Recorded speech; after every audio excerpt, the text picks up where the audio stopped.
Amém, igreja? Bom dia. Todos bem? Espero que sim.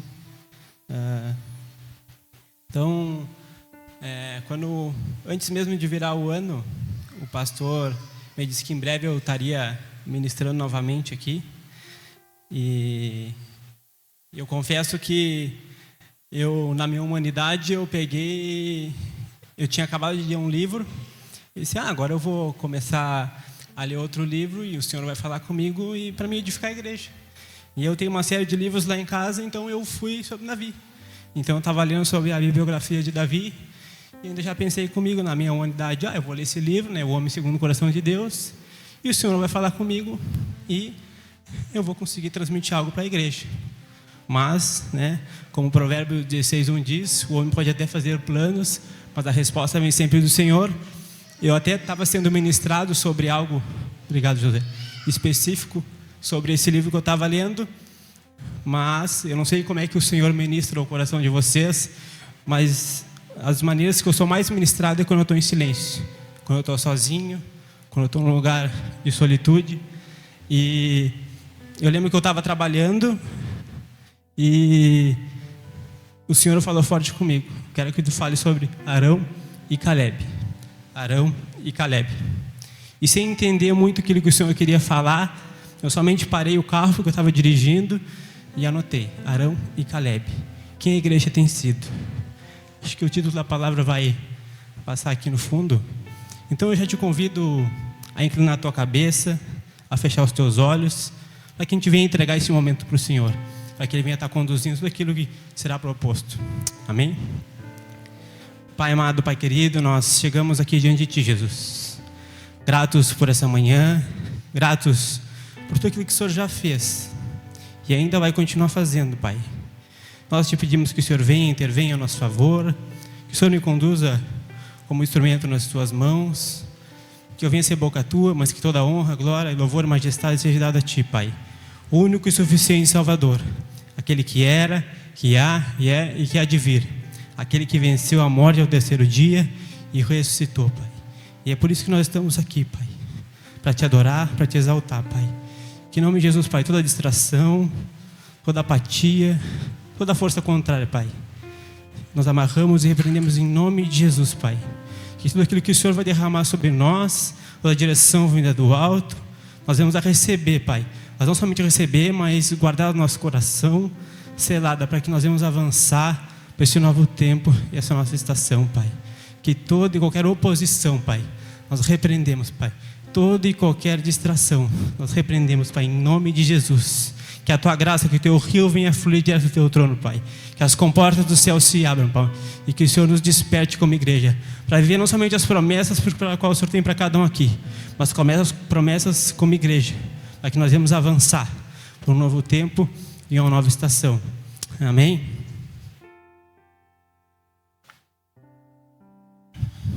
Então o título está ali, quem você tem sido, e nós vamos falar desses dois personagens, que seria Arão e Calebe.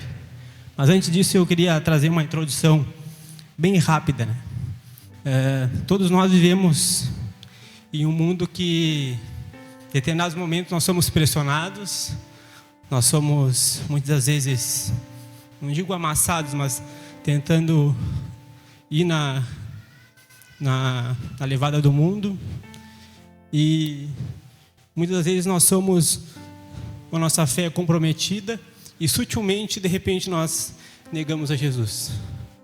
Hoje em dia, nós já estamos caminhando para o final dos tempos. 99% daquilo que está na Bíblia já se cumpriu. Então nós já estamos no final dos tempos. E nós, como igreja, nós temos que nos preparar, porque sim, o mundo lá fora vai nos oprimir, o mundo lá fora vai tentar fazer que nós venhamos a negar nossa fé. E volto a dizer, é sutil. É sutil. E eu não vou ler a passagem bíblica, mas Apocalipse, não precisa nem colocar, Apocalipse 13, 15 e 17 descreve exatamente isso.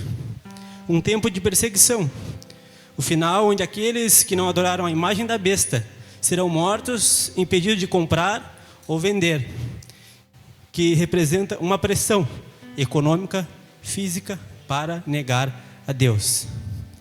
Quem você tem sido em meio a circunstâncias adversas? Desertos ou simplesmente a sua rotina? Fica refletindo aí quem você tem sido.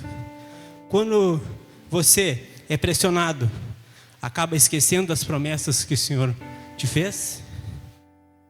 Nos dias atuais, são muito mais sutis as pressões a negar Jesus. Algo que eu tenho certeza que acontece rotineiramente. O simples fato, o Glauber falou na última pregação, o simples fato de orar pelo alimento. Sabe que de repente você está numa reunião de trabalho, em uma mesa que as pessoas não professam a mesma fé, será que você tem o mesmo hábito de orar pelo alimento? Se você não faz, é sutil negar a sua fé. É sutil você orar na sua casa, numa reunião da célula, mas se você está no restaurante, você nem abençoa o alimento, nem professa a sua fé, um ato simples. Eu volto a dizer, negar Jesus é algo sutil nos dias atuais. E se nós não estivermos atentos, infelizmente, nós não vamos prevalecer. E eu tenho um relato muito, não digo forte, mas que eu tive uma reunião em Pelotas, com toda a equipe da empresa que eu trabalho, e tinha média de 30 pessoas. E eu confesso que naquela mesa ali, eu me senti oprimido. Mas eu pensei ao mesmo tempo, eu não vou negar Jesus por tão pouco. Eu sei que parece difícil às vezes, mas eu inclinei a minha cabeça e orei pelo alimento. E quando nós estávamos retornando a Bagé, um dos meus colegas me disse, muito obrigado por fazer aquela oração, porque há muito tempo eu não vi as pessoas terem gratidão pela mesa, pelo alimento.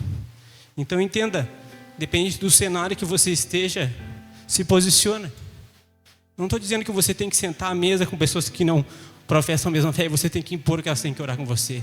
Mas você não pode também negar Jesus de uma maneira tão sutil. Ou de repente você decidiu, o Senhor ministrou ao teu coração algo que está na palavra dele, você se santificar. De repente você é solteiro, está orando, e o Senhor falou com você, se santifica.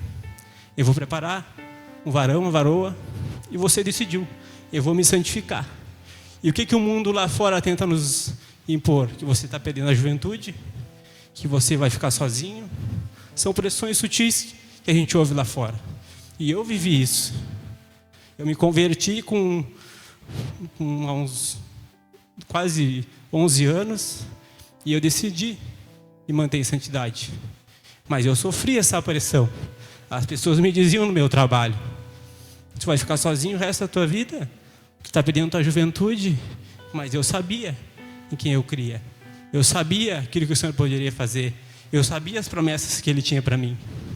Então, de repente, você até decidiu se manter em santidade, entende que a vida regressa que você tinha até aqui não vai te levar a nada, mas não é nem você, é as pessoas, de repente, têm te trazido pressão para que você venha se entregar aos prazeres da carne. Entenda, a Bíblia ela tem mais de 8.000 promessas, mas a maioria delas são condicionais. Condicionais a quê? Aquilo que nós vamos fazer antes dela se cumprir. E eu vou trazer 3 exemplos bem rápido aqui, só para não ficar somente com as minhas palavras. Um dos exemplos sobre promessas condicionais, a oração. O versículo, não precisa colocar ali. 2 Crônicas 7,14. Se o meu povo, que se chama pelo meu nome, se humilhar e orar, buscar a minha face, se afastar dos seus maus caminhos, eu os ouvirei dos céus, perdoarei os seus pecados e curarei a sua terra. Oração. Outro exemplo de promessa, obediência. Josué 1,9. Não se canse de falar deste livro da lei. Pelo contrário, medite nele de dia e de noite, para que você tenha cuidado de fazer segundo tudo aquilo que ele está escrito. Então você será próspero e bem-sucedido. Outro exemplo, o perdão. 1 João 1,9. Se você confessar os nossos pecados, ele é fiel e justo para nos perdoar os nossos pecados e nos purificar de toda a injustiça. Então aqui exemplos bem simples de promessas condicionais que o Senhor tem para nossas vidas, mas antes de elas se cumprir, nós temos que ter um posicionamento. E antes de falar desses dois personagens, eu não poderia falar deles sem falar do nosso amado Jesus, que é a estatura do varão perfeito, que está em Efésios 4,13.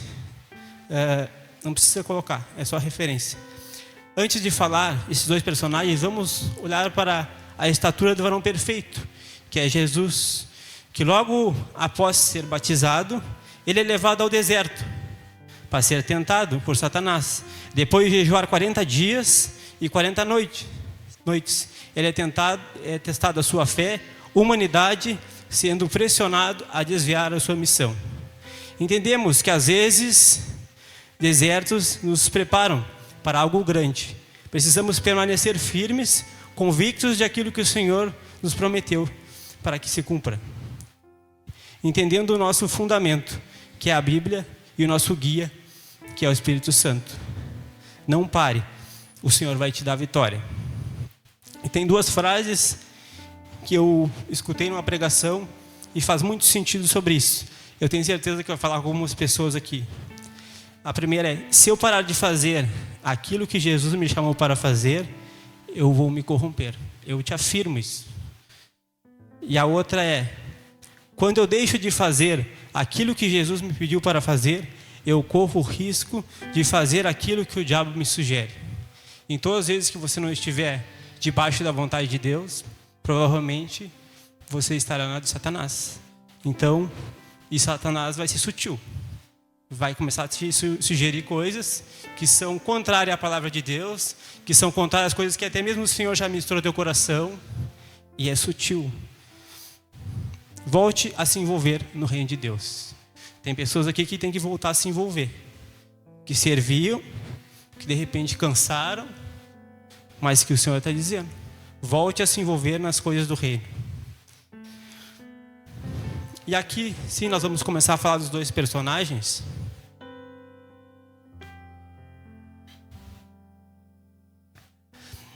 E entenda, não é para a gente comparar quem foi mais homem de Deus, quem foi menos homem de Deus, diminuir um ou outro, ou engrandecer o outro. Aqui é para nós olharmos para dentro de nós mesmos e analisarmos quem nós temos sido no meio da caminhada. Aqui temos dois grandes homens que, em meio às pressões externas, agiram de formas diferentes e colheram consequências diferentes. Então, que a gente venha olhar para dentro de nós e olhar para esses dois homens, grandes homens de Deus. Grandes homens de Deus, não são homens comuns que estão no Antigo Testamento, mas que homens que sim, em estações parecidas, tiveram ações diferentes e colheram consequências diferentes. Então é isso que eu quero te fazer refletir. Essa palavra de repente não é para você que de repente não está na igreja, não é para o seu vizinho, não é para a sua tia que nunca veio na igreja. É para nós que estamos aqui, que servimos, líderes, que já entendemos aquilo que o Senhor tem para nós, pessoas que já entendem aquilo que o Senhor tem para nós, ou pelo menos estão entendendo, para que sim a gente venha avançar. Amém? E o primeiro personagem é Arão. Arão é descendente de Levi. Foi casado com Eliseba, com sua esposa, e teve 4 filhos: Nadab, Abiú, Eleazar e Itamar. Seus 2 primeiros filhos morreram perante o altar do Senhor, que está em Levítico 10, do 1 ao 2. Quando Moisés alegou dificuldade ao falar, de eloquência ao falar, Arão é mencionado como sendo alguém que poderia ser útil, por falar muito bem. Moisés instruiu Arão acerca da tarefa que eles realizariam juntos. Eles se apresentaram à comunidade dos hebreus no Egito e informaram ao povo que Deus iria fazer. Conforme Moisés ia recebendo as mensagens diretamente de Deus, Arão ia transmitindo tal mensagem. Desta forma, ele serviu como um porta-voz de Moisés diante do faraó e diante do povo em algumas ocasiões. Então Arão, ele esteve presente muitas vezes à frente do faraó, e ele nada mais nada menos que foi o porta-voz, um cara que libertou todo um povo. Então ele já não era um cara comum. Arão agiu de acordo com Moisés, realizando alguns milagres na presença do faraó. Tais milagres indicavam que eles estavam ali, autorizados por Deus, o Todo-Poderoso. Desta forma, Arão teve participação ativa durante o período em que Deus enviou as 10 pragas sobre o Egito. Também Arão teve outros papéis importantes. E eu vou citar um deles. Foi um intercessor fiel. Que agora sim pode colocar a passagem bíblica. É Êxodo 17:10, faz o favor.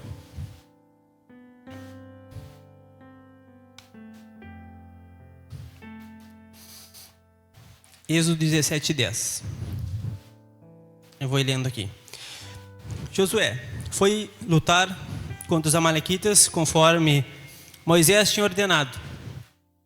Moisés, Arão e Hur, porém, subiram ao alto da colina.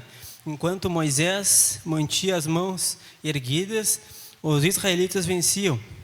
Quando, porém, as abaixava, os amalequitas venciam.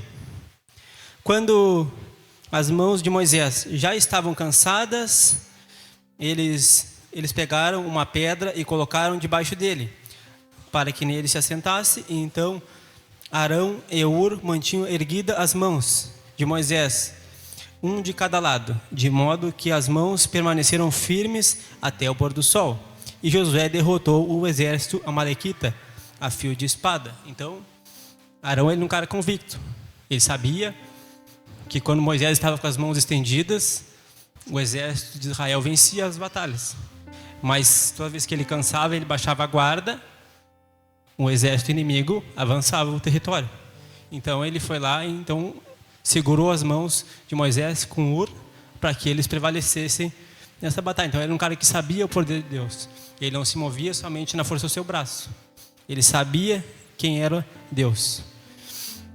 Tanto isso que no capítulo 28 ele é consagrado o primeiro sacerdote, em Êxodo 28. Então ele não era um cara comum, ele era um cara fora da curva. Ele não era um cara que chegou ontem na igreja, era um cara que de repente já exercia uma liderança, um cara que de repente nem exercia liderança, mas um cara que já tinha um chamado palpável, não que ele esteja vivendo. Mas vimos aqui que Arão não era um homem comum. Mas em determinado momento ele não suportou as pressões. E o cenário? O cenário era: Moisés subiu ao monte e ficou 40 dias face a face com Deus para receber as tábuas da lei. E agora sim pode abrir em Êxodo 32:1. Então Moisés ele sobe ao cume do monte e ele fica 40 dias face a face com Deus para receber as tábuas da lei, que é os 10 mandamentos. E Arão ficou lá com o povo. E o povo deve ter infernizado a cabeça desse cara. Mas ele era um cara convicto. Ele era um cara que sabia quem ele era. Mas infelizmente ele se perdeu. Em Êxodo 32:1, eu vou ler aqui. O povo, ao ver que Moisés demorava a descer do monte, juntou-se ao redor de Arão. Ele disse: venha, faça para nós deuses que nos conduzam, pois olha a maneira que eles se tratam. Esse Moisés, o homem que nos tirou do Egito, não sabemos o que lhe aconteceu. Arão lá embaixo, sendo pressionado. Olha o cenário. E as pessoas provavelmente dizendo: nos trouxe até aqui para morrermos? Vamos ficar aqui até quando? Vamos ficar aqui até quando? Quando que nós vamos avançar? Quando que Moisés vai descer? E será que às vezes a gente não faz assim como igreja? Às vezes a gente quer caminhar com as nossas próprias pernas e acha que está fazendo correto, de repente colocando essas pressões que Moisés e que Arão sofreram. Será que às vezes a gente não coloca essa pressão sobre líderes, sobre os pastores, sobre as pessoas que têm uma responsabilidade sobre a própria igreja? Tem momentos na nossa vida que será assim. Vamos ser pressionados a questionar o porquê disso e o porquê daquilo. O que tu vai fazer lá na igreja? Que Deus é esse que deixou acontecer isso contigo? Tenho certeza que com o cenário que o Chester viveu ali, as pessoas questionavam a fé dele, sendo pressionado a sutilmente negar a sua fé. Por que ele recebeu o milagre dele, a promessa? Porque ele se posicionou. Ele, mesmo sem entender, ele se posicionou e sim, viveu aquilo que o Senhor tinha para a vida dele. Vai esperar até quando para casar? Está perdendo sua juventude? Está perdendo tempo? Você não faz nada, você está ficando velho. Quem é que já nunca escutou isso? Ao se posicionar. E aí que está o perigo. Se não estivermos firmes e convictos nas promessas que o Senhor nos prometeu, a nossa mente nos sabota e acabamos fazendo concessões. O povo impaciente começou a colocar pressão em Arão. Já desacreditados, Arão também começa a ceder à pressão. E não tem problema em cansar. Fica muito bem claro. Só muito cuidado. Porque Arão, ele fez tudo o que fez, sabendo quem era Deus. E eu volto a dizer, ele não era um cara comum. Mas ele se submeteu à pressão, porque ele cansou. Imagina diariamente os caras virem reclamar. O pessoal murmurava e reclamava por tudo. A gente for ver por toda a libertação, todo o êxodo ali, os caras reclamavam por tudo. Pelo alimento, por isso, por aquilo, queriam voltar para o Egito. Então, cara, esse cara cansou. Chegou uma hora que ele cansou. E todos nós cansamos. E não tem problema em cansar. Nós somos seres humanos. Só muito cuidado. Muito cuidado como é que você vai agir num dia cansado. Muito cuidado, porque Esaú vendeu a sua promessa da primogenitura num dia cansado. Então volto a dizer, você está cansado? Glória a Deus, está cansado não é pecado. Mas o que você vai fazer num dia cansado? Pode colocar em Gênesis 25, 29. Esaú vendeu a primogenitura em um dia cansado.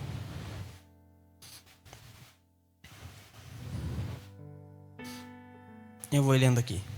Gênesis 25, 29. E diz assim: certa vez, quando Jacó preparava um ensopado, Esaú chegou faminto, voltando do campo, e pediu-lhe: dê-me um pouco deste ensopado vermelho. Aí, estou faminto. Por isso também foi chamado Edom. Respondeu-lhe Jacó: venda-me primeiro o seu direito de filho mais velho. E disse Esaú: estou quase morrendo, de que me vale esse direito? Olha que ele quase morrendo. Será que por um dia ele ia morrer de fome? Estou quase morrendo. De que me vale esse direito? Jacó, porém, insistiu: jure primeiro. Então ele fez o juramento, vendendo o seu direito de filho mais velho, da primogenitura. Então entenda, um dia cansado, você de repente pode estar entregando a promessa. E eu não sei o que o Senhor confiou a cada um de vocês aqui. Aí é algo com vocês e com Deus. Mas, volto a dizer, as pressões desse mundo, as circunstâncias que a gente vive lá fora, elas vão tentar fazer que nós venhamos a negar Jesus. E às vezes nós precisamos ser resilientes. Porque sim, o diabo que anda ao nosso redor vai tentar nos roubar e nos estragar. Mas que a gente venha a prevalecer e sim, entender que todos os dias que nós estivermos cansados, nós não viemos a entregar aquilo que o Senhor tem entregado nas nossas mãos. Entenda, todas as vezes que você tentar ir na força do seu braço, você vai se desgastar. Arão se desgastou. E olha o cenário. Ele é pressionado pelo povo e ele vai lá e entrega. Então ele começa a recolher pendentes de ouro, brincos, para fazer aquilo que eles queriam. Arão se desgastou recolhendo brincos de ouro, derretendo e ainda fazendo um bezerro de ouro. Eu fui pesquisar para entender qual é a temperatura que um ouro entra aproximadamente quantos graus para que esse ouro possa ser derretido e formado 1000 graus. Imagina no deserto, tu recolhendo brincos, anéis, pendentes de ouro e juntando tudo e agora derretendo para fazer um bezerro de ouro. Eu acho que se Moisés tivesse voltado de uma semana, acho que ele ia voltar e ele estaria derretendo ainda. E olha o desgaste que ele teve. Por um dia cansado. Volto a dizer, não era um dia, ele já estava cansado. Então que a gente venha ter essa sensibilidade. Agora Êxodo 32, 2. Faz o favor. Aí. Respondeu Arão: tirem os brincos de ouro de suas mulheres e seus filhos e suas filhas, tragam-nos a mim todos e tiram os seus brincos de ouro e levem a Arão. E ele o recebeu e os fundiu, transformando tudo num ídolo que nos modelou, que modelou como uma ferramenta própria. dando-lhes a forma de um bezerro. Então disse: eis aqui os seus deuses, ó Israel, que tiraram vocês do Egito.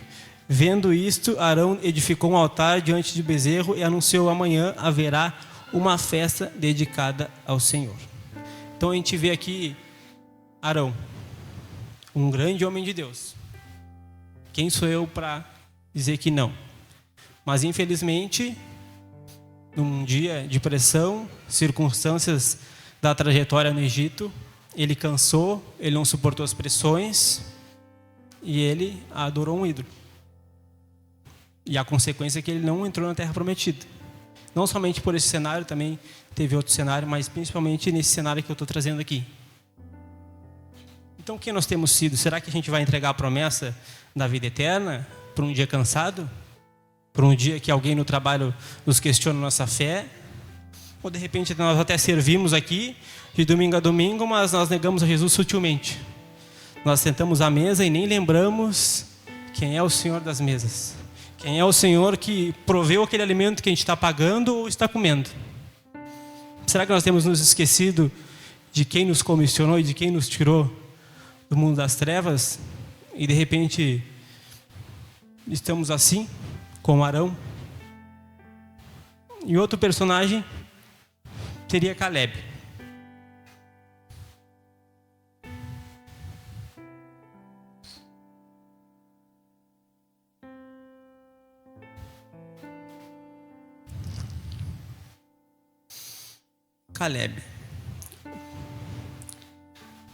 Caleb, filho de Jefoné, foi um dos 12 espias enviado à terra de Canaã.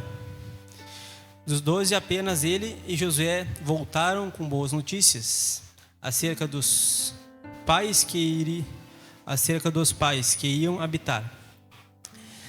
Esse seu otimismo desagradou tanto o povo de Israel que por pouco Caleb não foi apedrejado, porque a glória de Deus apareceu na tenda da congregação. Caleb já nasceu escravo. Olha o cenário. Caleb já nasceu escravo no Egito. Ele não foi o líder que conduziu todo o povo, mas teve um papel importante. Em toda a travessia, foi um dos 12 espias, sendo aquele que sempre creu nas promessas do Senhor e animando a fé de muitos, sendo sempre ao lado de Josué em momentos difíceis. Ele estava ali. Caleb até se tornou um grande líder, mas era um dos bastidores, e mesmo que ninguém visse, ele estava ali. E eu tenho certeza que o Senhor tem levantado Caleb nessa estação. E eu lembro do cenário que nós tínhamos quando nós transicionamos a igreja, que o cenário era praticamente aquele. Pessoas questionando a fé do pastor, pessoas questionando a fé dos líderes, as pessoas que despontavam a obra, questionando se era de Deus, se não era, o que nós fazeríamos. E o cenário era praticamente parecido com aquele que Arão estava vivendo. E também Arão viveu esse cenário, mas logo à frente a gente vai ler. Eu lembro que algumas pessoas começaram a sair do grupo de obreiros, e glória a Deus por isso, começaram a sair da igreja, e glória a Deus por isso. E eu lembro que eu liderava um ministério que é os Atalaias, e em média de 14 a 15 pessoas que são responsáveis pela logística do culto e eventos. E eu não sabia, o cenário era esse, as pessoas saindo. E eu lembro que teve um culto bem específico, assim, acredito que foi difícil para todo mundo, que nós não sabíamos o que ia acontecer. Nós não sabíamos se a igreja ia fechar, muitas igrejas fechando, nós não sabíamos se a igreja ia permanecer de pé, ninguém sabia. E eu lembro que a gente foi até meio choroso para casa, porque, cara, esse não é o fim. Eu acredito que não foi para isso que o Senhor nos chamou. A gente passar 10 anos aqui semeando nessa terra, vivendo o sobrenatural, e da noite para o dia as coisas se dissiparem como se não tivesse valor. E eu sei aquilo que o Senhor prometeu ao pastor, numa guarda de um sofá. E essa promessa não está somente comissionada a ele, a pastora, está a cada um de vocês. Eu sei aquilo que o Senhor confiou à igreja. E não é sobre placa, mas sobre a igreja de Bagé. E, cara, quando eu vi aquele cenário, eu lembro que no outro dia eu mandei uma mensagem para o pastor. E eu não sei o que vai acontecer, eu não sei quantas pessoas vão parar de servir no ministério, eu não sei quantas pessoas vão querer seguir em frente, mas se precisar eu vou cumprir a escala todos os domingos. Ele está de prova, se ele lembrar disso, se ele estiver vendo. Mas eu falei para ele, mandei um áudio no outro dia, cara, se tiver que pegar a escala todos os domingos, a igreja não vai fechar. Eu falei para ele, não submete à pressão, não entrega a chave. Não entrega a chave. E eu lembro que eu olhei, não é por mim, sabe? É porque eu sei aquilo que o Senhor confiou a eles. E cara, se eu estou nessa missão, Ele confiou uma porção dessa missão a mim também. E vocês também. E como que nós temos nos posicionados? Temos como efeito manada, as pessoas começam a reclamar, a murmurar, a dizer que não gostou disso, daquilo. E vocês vão, um efeito manada, vão para um vento de doutrina, começam a reclamar junto. Não gostam de viver aquilo que se for proposto a fazer. E em Números 13, 1, pode colocar, por favor.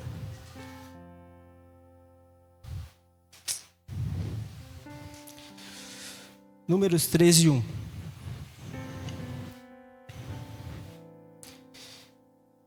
E o Senhor disse a Moisés: envia alguns homens em missão de reconhecimento à terra de Canaã, terra em que dou aos israelitas. Envie um líder de cada tribo, dos seus antepassados. Assim Moisés o enviou do deserto de Parã, conforme ordenou o Senhor. Todos eles eram chefes dos israelitas. O Senhor pediu para que eles fossem reconhecer a terra, para ver se era uma terra boa, mas Deus já sabia. Aqui a gente está no capítulo 13, versículo 1. Depois no 13, 18, tudo aquilo que o Senhor pediu para eles irem lá averiguar a terra, Deus já sabia. Deus inocente, onipotente. Ele só queria provar dos seus corações para ver se eles iam olhar a terra com bons olhos, ou se eles iam voltar murmurando, se eles iam voltar reclamando, ou dizendo, não é para nós. E, infelizmente foi o que aconteceu. Depois em Números 18, pode pular para lá. Números 13, 18, desculpa. Vejam como é a terra. Se o povo que vive lá é forte, olha Deus falando com Moisés. Vejam se a terra e se o povo que vive lá são fortes ou fracos, se são muitos ou são poucos, se a terra em que habitam é boa ou ruim, se as cidades que eles vivem são cidades sem muros ou fortificadas, se o solo é fértil ou pobre, se existem ali florestas ou não. Sejam corajosos, tragam algum fruto da terra. Era a época do início da colheita de uvas. Então tudo aquilo que Deus pediu para eles analisar lá foi tudo aquilo que eles trouxeram, infelizmente de uma ótica diferente. Tem coisas que o Senhor vai permitir que você viva para saber onde que estão os seus olhos. Vai ter cenários que não parecem ser nada bom, mas o Senhor vai à frente, creia. Quem é que já não vê um cenário de crise? Crise existencial, crise financeira, crise na família, ou até mesmo dentro da igreja. E como é que você tem olhado para esses cenários que têm sido colocados diante dos seus olhos? Você tem questionado a sua fé? Você tem olhado e sabendo e crendo que esse não é aquilo que o Senhor te prometeu? Ou quando o Senhor pede para você fazer algo e você diz assim, não, eu não sou capaz. Não tem como. Nós expandirmos a igreja, não tem como. Aí o Senhor diz assim, não, mas vai porque vocês vão conquistar. E aí eles vão e questionam, questionam o próprio Deus. E olha o relato do retorno deles. Pular para o 27, 13, 27. E deram o seguinte relato a Moisés: entramos na terra, a qual você nos enviou, onde manda leite e mel. Aqui estão alguns dos frutos dela. Mas o povo que vive lá é poderoso e as cidades são fortificadas. Tudo aquilo que Deus tinha perguntado para eles. E muito grandes. Também vimos a descendência de Anak. Os amalequitas vivem no Negueb e os hititas, os jebuseus e os amorreus vivem na região montanhosa. Os cananeus vivem perto do mar, junto ao rio Jordão. Então eles começaram a só trazer coisas negativas. A terra era uma terra que mandava leite e mel. O Senhor já tinha falado a eles. Tinha falado a eles que ia dar essa terra como herança. Tinha falado que sim, essa terra seria deles. Mas eles trouxeram totalmente o contrário. Era que nem a gente dizer que, quando a gente transicionou da Floriano para cá, e o Senhor, vocês vão encher essa igreja. E o pastor chegar ali na frente, com medo de líderes, e dizer, não tem, essa igreja é muito grande para nós mantermos limpa. Essa igreja é muito grande para a gente ter aporte financeiro para mantê-la de pé. É praticamente isso. E o Senhor está dizendo, vão lá porque eu vou mandar as pessoas para suprir. Vão lá porque eu vou mandar as pessoas para servir. Eu não vou lembrar, de repente a Carol e o Glauber vão lembrar, mas eu acho que se tivesse 30 obreiros era muito. E quando começou lá, eu lembro que nem obreiro tinha. Tanto que eu estava me convertendo e me dispus a estar lá. Então, como é que nós temos olhado o cenário ao nosso redor? Sabe que quando Deus nos mostra algo, a gente olha e diz assim, não vai dar? E o Senhor está te dizendo. Na virada do ano, um pouquinho antes da virada do ano, uma torre de oração, estava o Glauber e a pastora orando na torre de oração. Foi antes do milagre da Sarinha. Inclusive a pastora estava orando pela Sarinha. E a pastora orava sobre cura, sobre a bondade de Deus. E eu lembro nitidamente que o Senhor ministrou meu coração, que esse ano não somente seria o ano da bondade de Deus, mas seria o ano que aqueles que crescem, sim, viveriam o sobrenatural. Eu não vou lembrar a passagem, mas já até mandei para o pastor, mas que os sinais acompanhariam aqueles que crescem. E glória a Deus, nós cremos, os pais da Sarinha creram, e eu creio que esse ano vai ser o ano que tudo aquilo que a gente crê como igreja a gente vai acessar.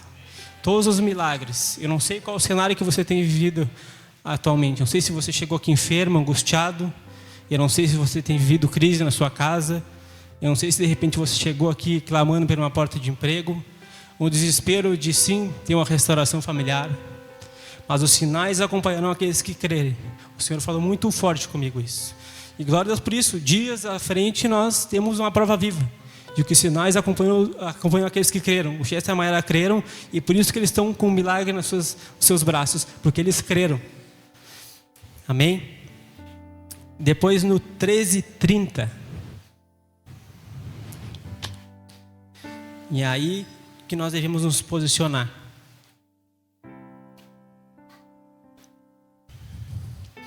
Números 13:30.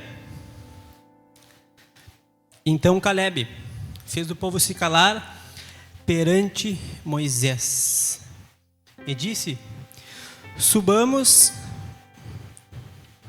se calaram perante Moisés e disse, subamos e tomamos posse da terra.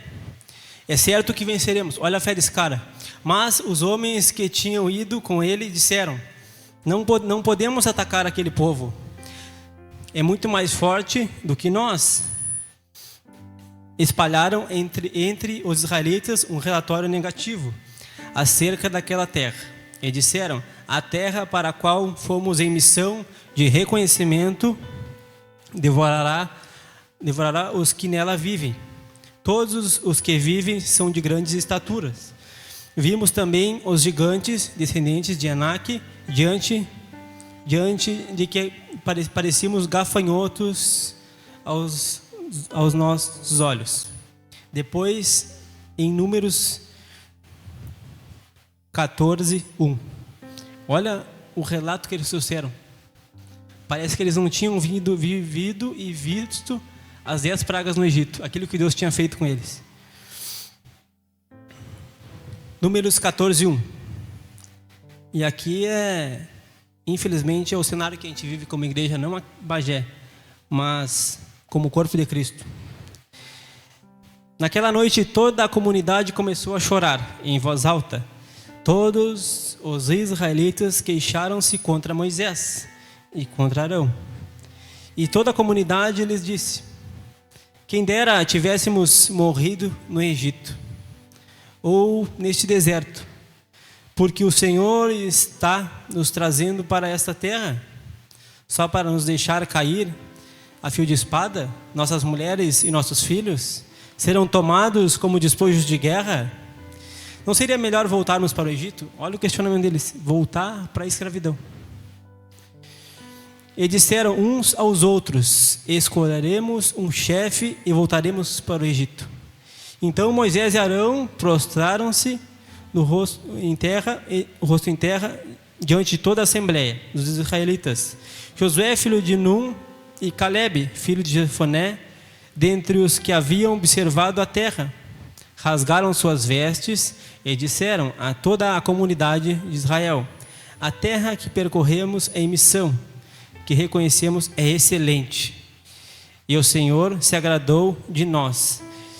Ele nos fará entrar nessa terra, onde manda leite e mel, e dará a nós. Somente não sejam rebeldes contra o Senhor, e não tenham medo do povo da terra, porque nós o devoraremos como se fosse pão. Olha a fé desse cara, esse cara é fenomenal. A proteção deles se foi, mas o Senhor está conosco. Não tenham medo deles. Não tenham medo deles. Mas a comunidade toda falou em apedrejá-los. Então a glória do Senhor apareceu a todos os israelitas na tenda do encontro. Então Calebe foi animar a fé deles, que nós iríamos acessar essa terra, mesmo que o cenário não seja bom, e os caras queriam apedrejar. Calebe, Josué e Moisés. Sabe que às vezes a gente tem feito apedrejado as pessoas que têm nos conduzido meia caminhada? Cara, parece que é coisa de filme, mas aconteceu isso. Moisés estava lá na sua estabilidade, até o pastor já pregou sobre os 3 ciclos de Moisés, 40 e 40 e 40. Ele estava lá e Deus falou com ele para ir lá libertar o povo. Ele libertou o povo e agora o povo quer apedrejar ele porque o Senhor ministrou o coração dele para que eles acessassem uma terra que tinha gigantes. Vê se o cenário não é louco. Apedrejá-los. E aí tem algo que eu fui ministrado, que é só um parênteses no meio dessa palavra, mas é muito importante. Tem um conceito judaico que proíbe falar de outra pessoa, mesmo que o relato seja verdadeiro, sendo considerado um dos pecados mais graves, como homicídio moral, incluindo fofocas, calúnias, difamação, com severas consequências espirituais. Esse conceito se chama Lashon Hara. Eu não sei se alguém já conhecia, eu estudei, fui ministrado sobre algo e fui estudar para entender o que significava. É um conceito judaico, que para eles, a pessoa que fala dos outros, que não somente fofoca, mas difama as outras pessoas, ela está no mesmo nível de uma pessoa que mata outra. E às vezes a gente prega como igreja dizendo que para Deus não tem pecadinho e não pecadão. E aí depois eu vou ler um outro versículo ali. Sim, para Deus sim, tem distinção de pecado sim. E para eles, o Lashon Hara é pior que um homicida. E de repente você está aqui dizendo assim: eu não adultero, eu não me prostituo, eu não roubo. Mas você de repente está pecando no Lashon Hara, está falando das pessoas. Eu estou só comentando. Por um comentário, todas as pessoas se voltaram contra o libertador de Israel. E será que às vezes a gente não está sentando nas mesas e não está comentando? Isso, o Rafael aquilo. Cara, é sutil. Quando vê, nós temos uma divisão dentro da igreja, a gente nem sabe como começou. E só para não ficar somente com as minhas palavras, Provérbios 6:16 diz assim: 6 coisas o Senhor detesta, a 7ª ele abomina: olhos arrogantes, língua mentirosa, mãos que derramam sangue inocente, coração que faz planos perversos, pés que se apresentam à prática do mal. E a 7ª, testemunha falsa que profere mentiras e semeia inimizade. Então a Bíblia diz que 6 coisas o Senhor detesta e 1 ele abomina. Eu não coloquei aqui, mas quando chegar em casa, procura no dicionário a diferença de odiar e de abominar. É como se ele não perdoasse. E o porquê disso? Porque quando nós pecamos, independente do pecado, ou erramos, as consequências são para nós mesmos. Mas imagina eu, estou lá na minha condição, na minha casa, na minha mesa, pecando, falando de uma pessoa que nem está ali, desconstruindo aquilo que o Senhor construiu sobre ela. E você acha que Deus se agradaria disso? Você acha que Deus passaria pano para isso? Você acha que Deus trataria como um pecado igual a todos os outros? O homicídio você mata fisicamente, mas no Lashon Hará você mata espiritualmente. Você tenta destruir a reputação da pessoa, não somente física, mas espiritual. Então será que Deus se agradaria de nós como igreja quando a gente sentaria em mesas e começasse a destruir, a matar a reputação das pessoas? Ninguém é perfeito, ninguém é obrigado a concordar com tudo e com todos. Mas será que a gente, de repente, não está agindo dessa forma? Foi o que aconteceu no meio da congregação. Eles não concordaram, somente não concordaram com o posicionamento de um líder e começaram a falar, iam apedrejá-los. Se Deus não se manifesta no meio deles, o cenário totalmente seria diferente. Eles estariam apedrejados pelo povo.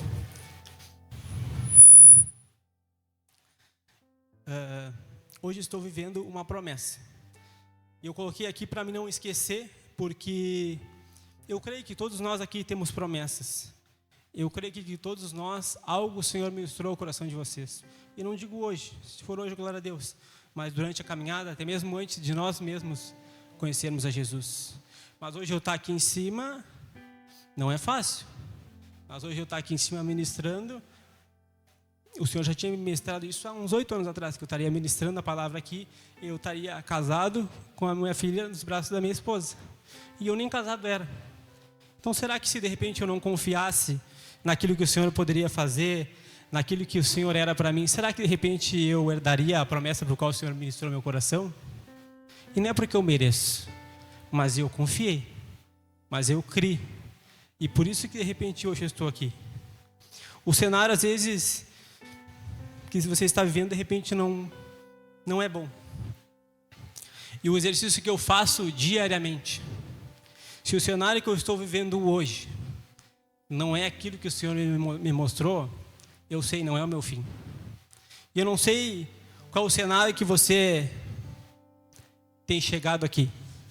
Eu não sei qual o cenário que o Senhor te trouxe aqui. Eu não sei qual foi a motivação do teu coração a estar aqui, mas entenda. Se aquilo que o Senhor te mostrou no início da sua caminhada, não sei, ontem, hoje, não é aquilo que você está vendo hoje, entenda, não é o seu fim. É somente parte do processo. Não é o seu fim. De repente, o Senhor disse a você que você serviria nas nações e você está muito longe disso. De repente, o Senhor te disse que você e sua casa serviriam ao Senhor e você está lutando com isso e dizendo, não tem como. Só creia. Se o Senhor te mostrou, Ele é fiel para cumprir. E em Números 14, 11, o Senhor disse a Moisés, até quando este povo me trata com pouco caso? Até quando se recusará a crer em mim, apesar de todos os sinais que eu realizei? Olha, Deus questionando a Moisés, indignado com esse povo.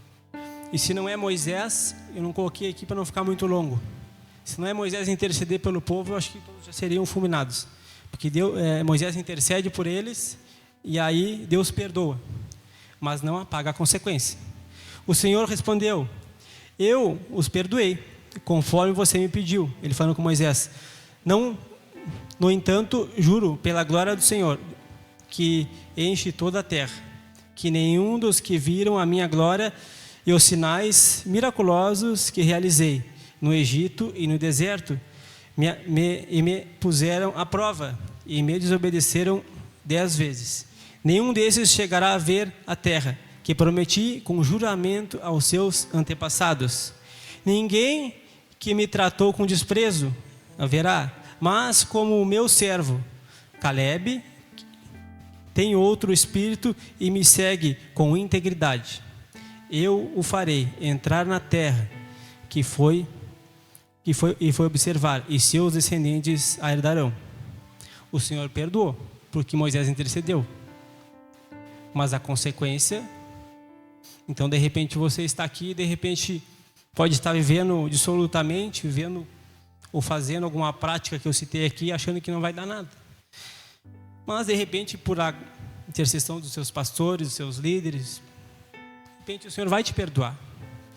Mas será que você vai viver o melhor dessa terra? Será que aquilo que o Senhor confiou a você a se cumprir aqui na terra vai se cumprir? De repente você vai passar como um passageiro da agonia, passando dificuldade, passando problema, olhando para um cenário de caos na sua casa, e o Senhor está te dizendo.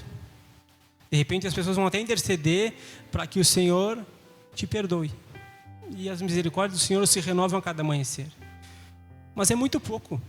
Eu acho muito pouco para a gente ter um dia e ao amanhecermos a gente pedir perdão novamente, as misericórdias do Senhor nos encontrarem, que vão nos encontrar, e a gente não entender o propósito por qual o Senhor tem para nossas vidas. Eu creio que Deus tem muito mais para cada um de vocês. E não somente para cada um de vocês, mas como igreja. O louvor, se quiser ir passando. Passaram-se 40 anos. Vou esperar o pessoal subir.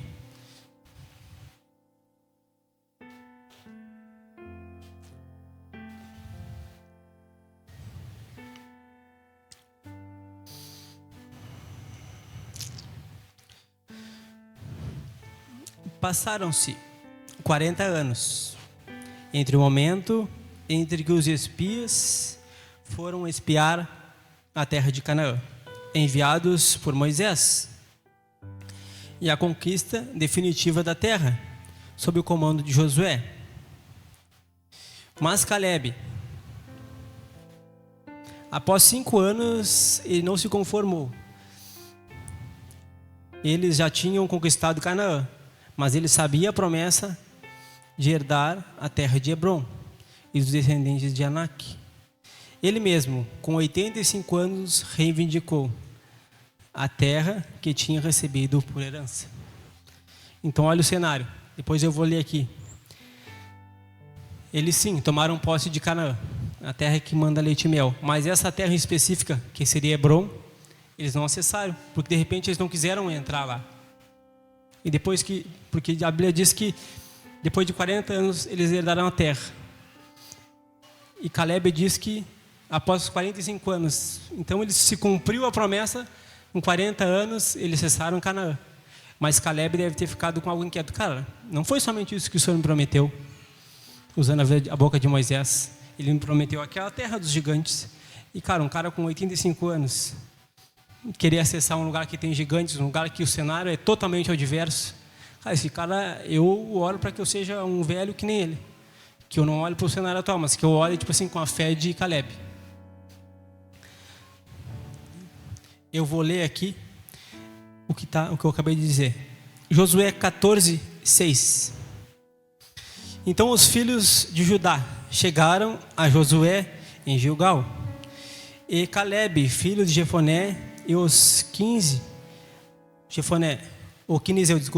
lhe disse: Tu sabes, ó Senhor. Moisés falou,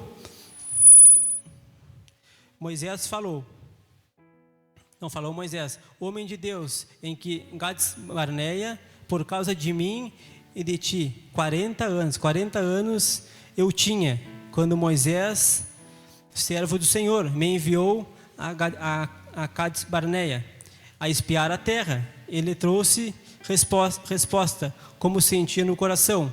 Mas meus irmãos que subiram comigo fizeram derreter o coração do povo. Olha, fizeram. Um começou a dizer para o outro e, enfim, todos entenderam que a terra era ruim. E porém eu prevaleci. E em seguida o Senhor Deus, então a Moisés naquele dia jurou, dizendo: certamente a terra que pisou o teu pé será tua e de teus descendentes, em herança perpetuamente. Pois prevaleceste em seguir ao Senhor meu Deus. E agora, eis que o Senhor me conservou em vida como disse, 45 anos. Então, depois de 5 anos, ele não se conformou. 45 anos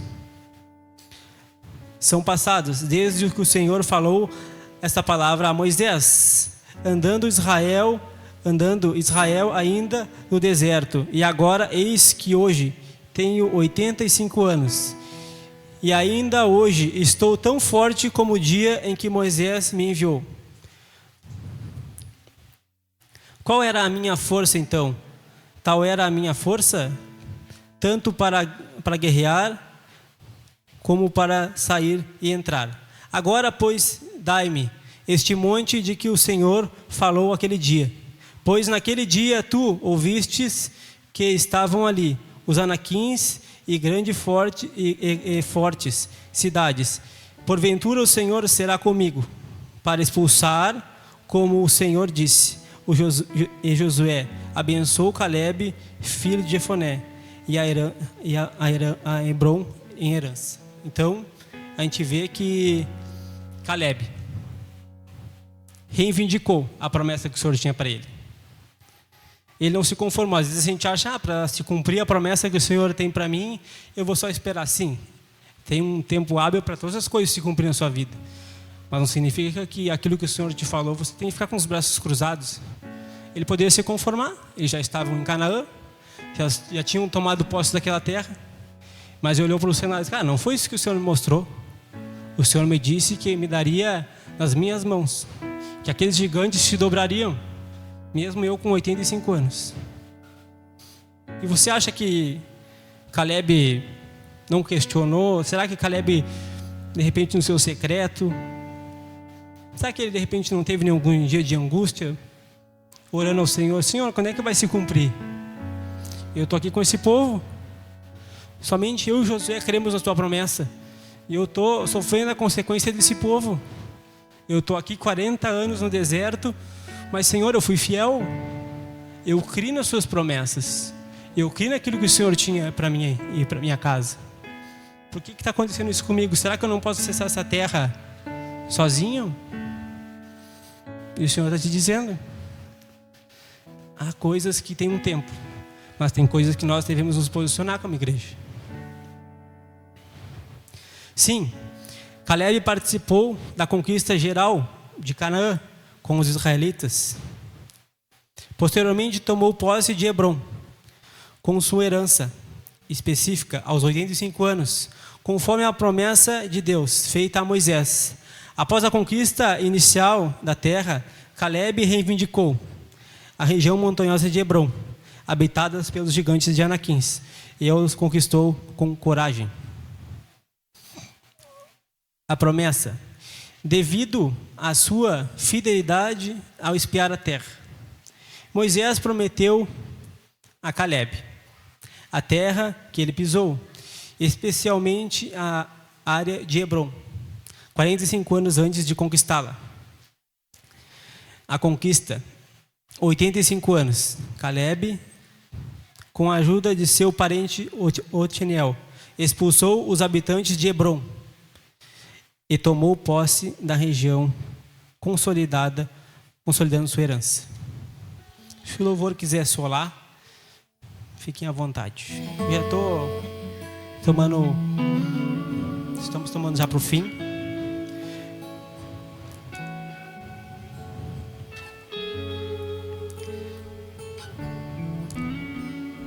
Em Números 23, 19 diz assim: Deus não é homem para que minta, nem filho do homem para que se arrependa. Acaso ele falar e deixará de agir? Acaso ele prometeu e deixará de cumprir? Reflita sobre esse versículo. Entenda na tua cabeça. Feche os teus olhos. Eu não tenho mais nada para entregar. Agora é tu com o Senhor. Eu não sei o que ele tinha te prometido. Deus não é homem para que minta, nem filho do homem para que se arrependa. Faça essa pergunta. Acaso ele fala algo e deixa de agir? Acaso algo o Senhor te prometeu e você acha que não vai se cumprir?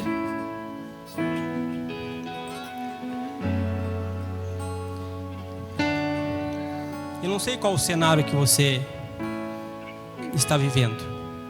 Eu não sei qual as promessas que Ele te prometeu. Eu sei o que Ele me prometeu.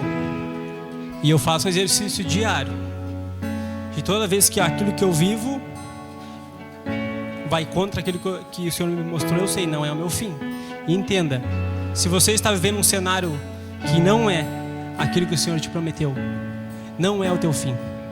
Se posicione. Não é o teu fim. Se posicione como Caleb. Não se conforme com este mundo. Não se conforme com as circunstâncias que parecem ser adversas. Não se conforme com aquilo que você está vivendo hoje. Mas rompa para um novo tempo. Rompa para uma nova estação.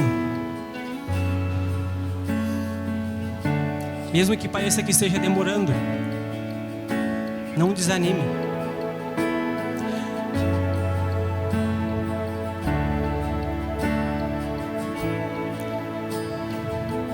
Como você tem se posicionado em meio às pressões?